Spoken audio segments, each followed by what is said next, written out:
All right, so we'll worry about the weather for that race at the appropriate time. For now, we have almost a year. Right, exactly. And it poured the last couple All-Star races during the week, as I recall correctly. Right now, all the concern is for Erin and the show, which really looks like it's going to be an overnight deal.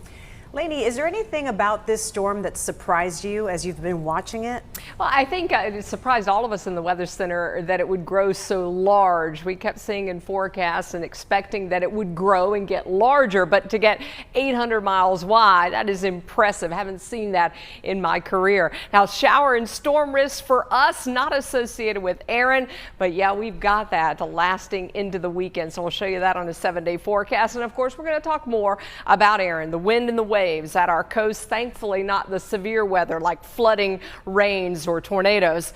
Now, as far as next week goes, we're going to get a little taste of fall in behind Erin. In fact, the temperature's dropping with highs that are expected to be only in the 70s as we head into next week. And those morning lows may actually dip down into the 50s. So we're talking about a big drop in temperatures. 83 was the high out there today for Winston-Salem and Greensboro, up to 83 in Mount Airy as well. Temps right now are in the low 70s across the area and even some 60s into the mountains, so it feels pretty nice. It's still a bit muggy out there with dew points in the upper 60s, but they'll come down next week. We just have to wait on it. And look at the first warning radar right now. Things are dry, but we did have flash flood warnings out earlier because we saw some 1 to 3 inches of rain over parts of Grayson, Allegheny, and then up toward the Brushy Mountains there in the western part of Wilkes County. That's where we had that threat for excessive rainfall, and that'll continue into tomorrow as this front is going to slowly sag southward into our area. So as it does by tomorrow morning,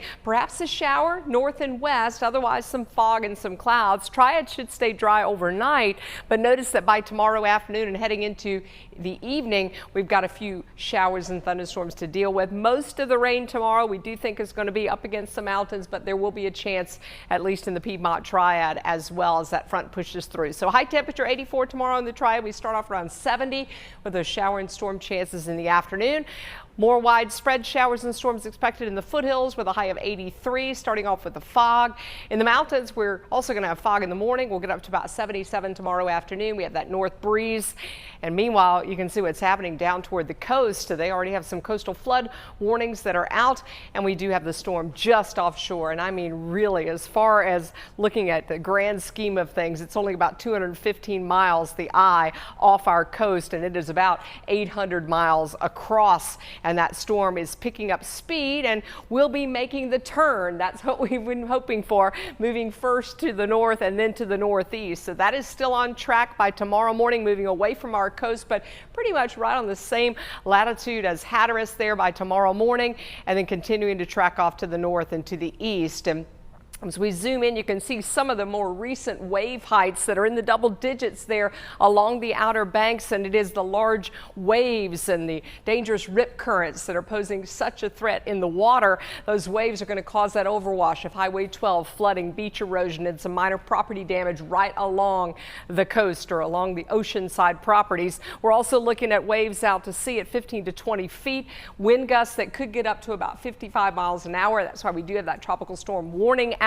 Some of the gusts offshore and some of the buoys have been anywhere between 50 to 60 miles an hour over the last couple of hours, and we had a gust at Hatteras that was close to 45 just within the last couple of hours as well. Meanwhile, the gusts at Nags Head at 33, Emerald Isle, those gusts not too bad at about 10 to 20 there from Emerald Isle down to Wrightsville. And you look at our forecast wind gust speeds, we'll look for the bulk of the wind to be early tomorrow morning. Those highest numbers will be in the morning when it gets closest, and then through the early part of the day tomorrow, so that by lunchtime you're still seeing these tropical storm force gusts. But as we move into the afternoon and then into the nighttime hours, that storm will be moving away. So again, peak wind and waves will take place tomorrow morning and midday.